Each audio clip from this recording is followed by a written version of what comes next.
دهه شورچشمه در دهات به نام خدیون رجبوف یکی از دوردستترین دهه در ناحیه واسه می باشد.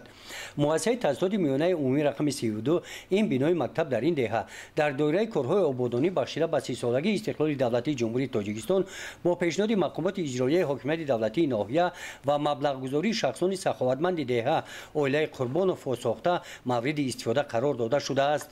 این مؤسسه تعلیمی به سال نو تحصیل 2025-2026 پوره آماده می باشد. در این مؤسسه تعلیمی 400 نفر کودکان سن مکتبی دهه روز دانش را انتظار هستند.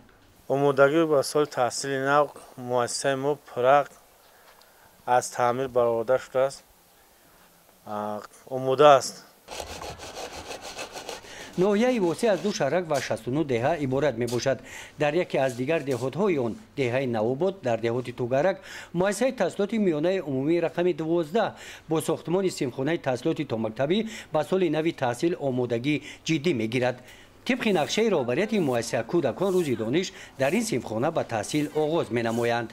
مؤسسه را برای سال خوانشی سال 2025-26 از طرف والدین خوانندگان و صاحبکاران دهه آماده کردیم. از جانب دیگر مکتب از جمله از مکتب 11 یعنی دهه توگرک قسمتی که با آنها پرتو استالای نو وارد گردید ویزای کرسی زیادتی را با ما همچون توفه با مؤسسه رقم 12 با ما توفه داد. از طرف وزارت معارف باشد با ما 60 عدد میز کرسی توفه کرده شد. مشکلات جای نشست یعنی حل بنای این مؤسسه تعلیمی سال 1957 ساخته شده. طبق اطلاع رهبریت مؤسسه با وجود در حالت ویرانه قرار داشتنش همه صنفخانه از تعمیر جاری برآورده شده و سال نو تحصیل پوره آماده می باشند.